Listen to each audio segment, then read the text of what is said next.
আমরা আজকেও 1202টা মামলা প্রত্যাহারের অনুমোদন দিয়েছি, যেগুলো ফেসিবাদের সময় বিগত ফেসিবাদী সরকারের সময় রাজনৈতিক উদ্দেশ্যে প্রণোদিত মামলা ছিল, ওইগুলো প্রত্যাহারের জন্য আজকে অনুমোদন দেওয়া হয়েছে। এর আগে আমি এখানে আসার পরে 1006টা অনুমোদন দিয়েছি।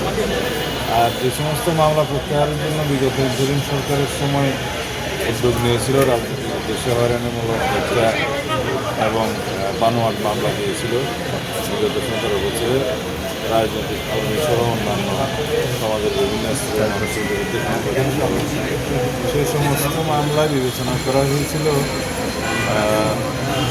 মার্ডার কেস বাদে এক্সপ্লোসিভ এবং অস্ত্র মামলা, মাদক আর একটা যেন নারী কেস, এই বিষয়ে মামলাগুলোর মধ্যে বাকি মামলাগুলো বিবেচনা নেয়। কিন্তু আমার বিরুদ্ধে বহু মার্ডার কেস দেওয়া হয়েছে, বিস্ফোরক তো আছেই, অস্ত্র মামলা আছে, রাজনীতি মামলা দেওয়া হয়েছে। এগুলো সত্যিকারভাবে কোনো রাজনৈতিক উদ্দেশ্যে এগুলো যাচাই বাছাই করে পুনরায় রাজনৈতিক মামলাগুলো প্রত্যাহারের বিষয়ে আমরা আরেকটা উদ্যোগ নিচ্ছি এবং এটা যাতে কোনো অপব্যবহার না হয় সেজন্য যথেষ্ট সতর্কতা অবলম্বন করার জন্য কী করা যায়, কীভাবে যাচাই বাছাই কিন্তু করা যায় সেগুলো চিন্তা হচ্ছে। এটা আজকে কাল কোনো সিদ্ধান্ত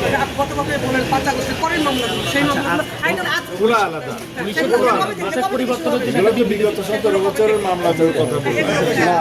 5 আগস্টের পরে যে সমস্ত মামলায় শয়ে হাজার হাজার আসামি করা হয়েছে, এরকম কিছু মামলা আছে।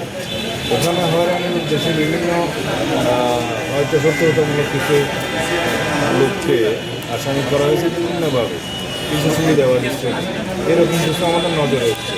এগুলো যাচাই বাছাই করে আমরা ফাইন্ড আউট করবো, একটা নিহিত ব্যবস্থা করতে হবে, কারণ আইনের শাসন প্রতিষ্ঠা করতে হবে।